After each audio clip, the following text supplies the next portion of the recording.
Our story begins with a young woman named Iris. Beside her stands her fiancé, Paul, gently covering her eyes as he leads her to a surprise destination. When they arrive, she opens her eyes to find herself standing in front of a towering, luxurious skyscraper, the very one she's been eagerly awaiting the grand opening of for months. But what she didn't know was that the opening was today. It's the surprise of a lifetime. As they step inside and take the elevator up, whispers from the crowd reveal that the tower wasn't even scheduled to open for another 5 months. But the engineers, in a rush to impress, pushed the project to completion early. The news sends a shiver down Iris's spine. Was the building truly ready? Or dangerously unfinished? Her unease grows worse when a rude, annoying man nearby tries to tease her fears away by stomping on the floor and laughing. She's not amused. Still, the elevator reaches the top floor safely, and they enter the party. Everyone is celebrating, except Iris, who can't shake the feeling that something is wrong. When she adjusts the rose on Paul's suit, a thorn pricks her finger. It bleeds. Something about this moment, this warning sign, makes her even more anxious. She turns toward the window, eyes scanning the skyline, heart pounding. Paul notices her discomfort and comes to check on her. They talk for a while, but eventually, Iris excuses herself to the restroom. Inside, overwhelmed by nausea, she vomits. That's when another woman enters and assumes Iris is pregnant. At first, Iris denies it, but eventually admits she's 1 month along. No one knows, not even Paul. The woman encourages her, saying, "If he loves you, he'll never leave you." The words bring Iris some comfort. She decides it's time to tell him. They head to the rooftop. The moment feels right. But before she can speak, Paul beats her to it. He gets down on one knee and proposes, saying he wants to spend forever with her. The joy on Iris's face is pure, and with courage in her heart, she tells him the truth. She's pregnant. Paul is overjoyed. The world feels perfect, but perfection is fragile. Meanwhile, that same obnoxious guy from the elevator is fooling around on the rooftop. He tosses a silver coin over the edge as a joke. By horrible luck, the coin slips into a ventilation shaft and jams one of the fans. The entire ventilation system shuts down, putting pressure on an already rushed construction. As Iris and Paul dance among the guests, laughter and music fill the air. But beneath the surface, the floor bolts begin to rattle. Screws loosen. The structure groans under the weight of its own celebration. And then it begins. The floor beneath them cracks. Panic erupts. The ground shatters. People fall. Bodies drop through the crumbling floor like rain. It's chaos. It's carnage. A nightmare made real. Some try to escape through windows, only to fall to their deaths. Others are consumed by fire as the venue explodes into flames. Iris desperately tries to save Paul, but fails. He dies. Everyone dies. The tower becomes a tomb. Everyone except Iris. Shocked. Broken. She staggers through the destruction, barely able to breathe. But she's not alone. A young man also survived. She rushes to help him escape. Together, they run, but fate is merciless. The collapsing structure swallows them whole. Everyone dies, or so it seems. Suddenly, we cut to a university lecture hall. A girl wakes up, gasping, sweating. Her name? Steph. It was all a dream. A horrific, recurring nightmare. But not just in class. It haunts her at night too. Every single night. Her roommate is fed up. Either stop screaming in your sleep or find somewhere else to crash. Steph tries to explain. She can't control it. She's been dreaming about Iris for months. She doesn't even know why. Here's the twist. Steph has a grandmother she's never met. Her name? Iris. Could this be more than a dream? Could it be a memory? Or something more? Determined to find answers, Steph leaves college and returns to her long-abandoned family home. She reunites with her father and her brother Charlie, who barely looks at her. Cold. Distant. Steph doesn't know what's happening yet, but she's about to uncover a terrifying truth. Once they got in the car together, Stephanie quickly realized why Charlie was upset. He told her flat out that she barely visits. He only sees her during the holidays, and that's if he's lucky. For her to suddenly show up at a random time? It was strange. Stephanie tried to explain. She hadn't meant to neglect him. She just hadn't been well lately. The truth was, she was back home now, because of the dreams. Night after night, she kept seeing a woman named Iris, and she had a strong feeling this woman might be her grandmother. She needed to see a picture to know for sure. So they headed together to the house of their Uncle Howard, Iris's son, to see if he could tell them anything. At first, Stephanie tried to explain everything. The dreams, the strange visions, but Howard, his wife, and even his kids were reluctant. They didn't want to talk.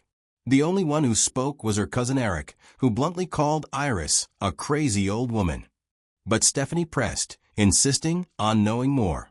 Eventually, Howard gave in. He told her that Iris was indeed unstable. She used to lock him and his mother inside the house, refusing to send them to school. Her fear of losing them was so intense that it drove her to madness.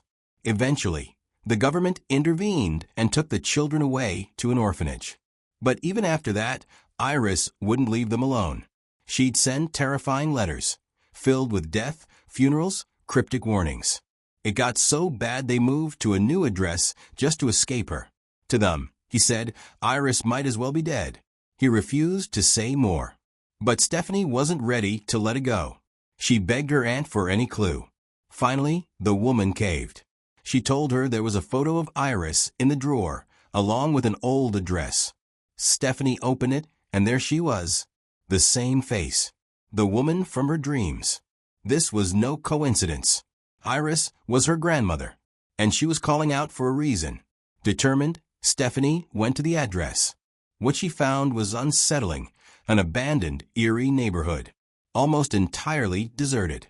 Iris seemed to be the only living soul there. She approached the gate of Iris's home, but before she could knock, the phone on the outer wall rang. Iris was on the line. Coldly, she told her to leave. She didn't want to see anyone. But Stephanie insisted. She wasn't a stranger. She was her granddaughter, her daughter's child.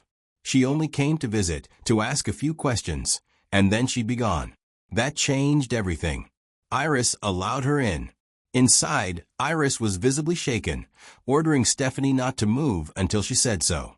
After a moment, she brought a chair and let her sit. Then they talked. Iris asked about her daughter, but Stephanie didn't know much. Her mother left her and Charlie when they were just kids. That's when Stephanie confessed. She kept having nightmares, visions, of a young Iris and her fiancé Paul at a party in a tower. Horrifying, vivid nightmares. And the terrifying thing? Every time, it felt more real. But Iris didn't blink. She told her it wasn't a dream. It was a vision, a memory, something real, something Iris herself had seen before it happened. You see, Iris had the ability to see the future. And when she foresaw the tragedy at the tower's opening, the collapse, the deaths, she tried to stop it. She intercepted the silver coin before it fell into the ventilation shaft. She rushed to the stage, grabbed the microphone, and warned everyone that the tower was going to collapse, that the ground beneath them would split apart. No one believed her. Not until the cracks started forming. People died, but not everyone. Her warning saved lives. But it came at a price. Because those who were meant to die were now cursed. Death hunted them down, one by one. Her fiancé Paul died a few years later. Then others followed. All the ones she saved, and even their children, their grandchildren. That's why Iris had locked herself away. She believed that if she ever left, she'd die, and her entire bloodline would follow. Then she handed Stephanie a book. A strange, cryptic volume filled with writings about death and curses. Iris turned to leave. And then, out of nowhere, a piece of steel, rusted, jagged, tore loose and slammed straight into her head. Blood splattered across Stephanie's face. The next day, the entire family gathered for Iris's funeral. They were shocked, shaken, and confused by what Stephanie was trying to explain. Among the mourners was Stephanie's estranged mother, Darlene. Her sudden appearance stirred fury in Stephanie, who walked out in disgust. After everything, now she showed up? Back at home, Stephanie opened the strange book. Inside were names. Dozens. All the people who were supposed to die in the tower, but didn't. And what became of them after? Those who cheated death were doomed to bring more death into the world. Children who should never have been born now existed, and they, too, would pay the price. The curse was real. Panicked, Stephanie left the house. She had to warn her family. But meanwhile, the family was busy celebrating. And as Stephanie arrived, terrified, desperate to protect them, she began to notice things. Little things. Anything that could kill them. As Stephanie scanned the yard nervously, her cousin Bobby suddenly fell off the trampoline. His sister Julia gasped in shock, dropping the tray of glasses she was holding. The sound of shattering glass pierced the air.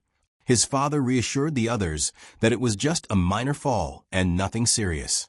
But as Bobby turned to walk away, fate had other plans. He unknowingly stepped on the broken glass, cutting his foot.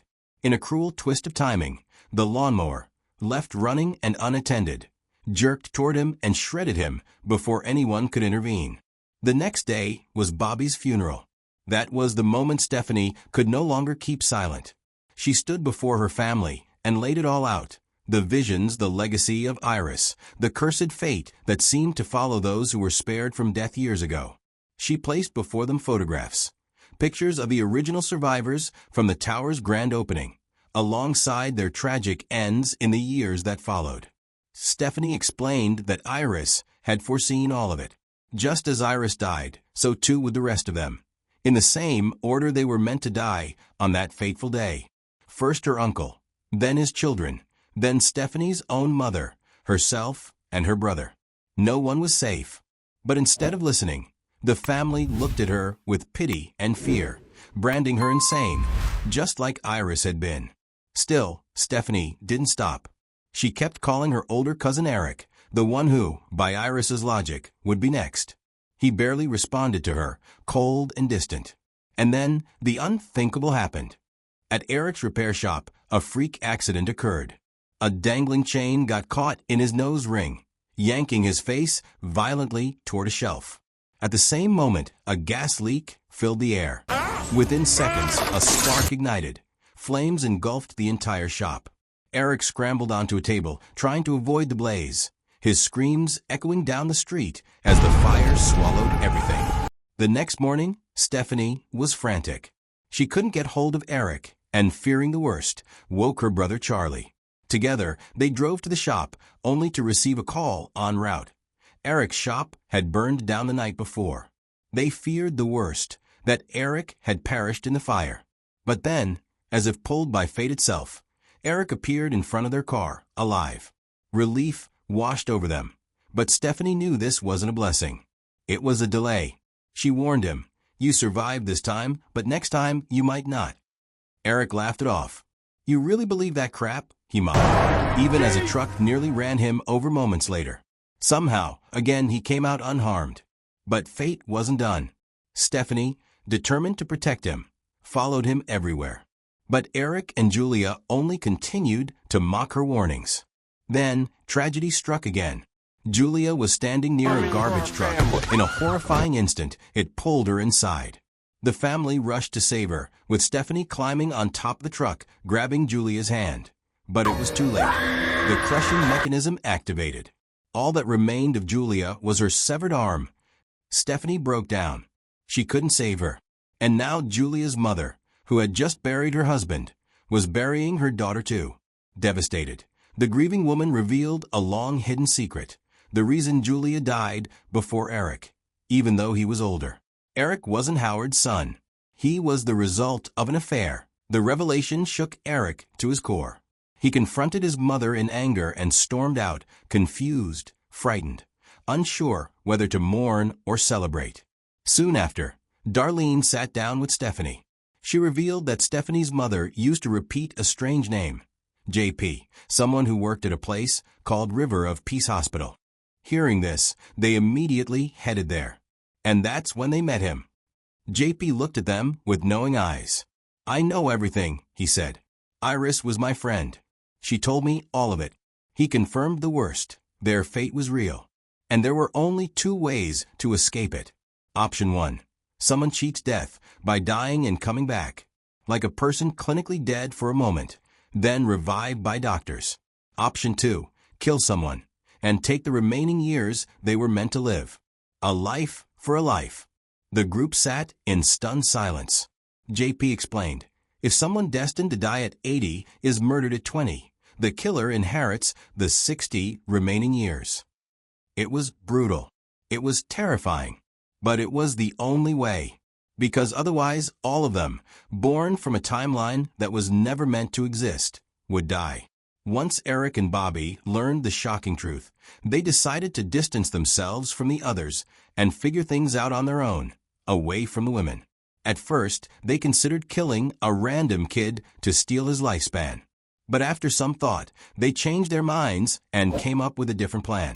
Since Bobby had a deadly peanut allergy, they figured he could eat something with peanuts, essentially dying, and then they could try to revive him. That way, he'd technically die and come back, breaking the death chain. Eric even prepared some peanut-lace sweets and had Bobby eat them. But here's where it all went terribly wrong. They were in a room with an active MRI machine. Eric, who had body piercings all over, triggered the machine when he placed his phone nearby. The powerful magnet in the MRI began pulling at every metal object in his body. His piercings, one by one, began tearing through his flesh as the machine violently dragged him in. His body twisted and shredded under the force until there was nothing left but a gruesome mess.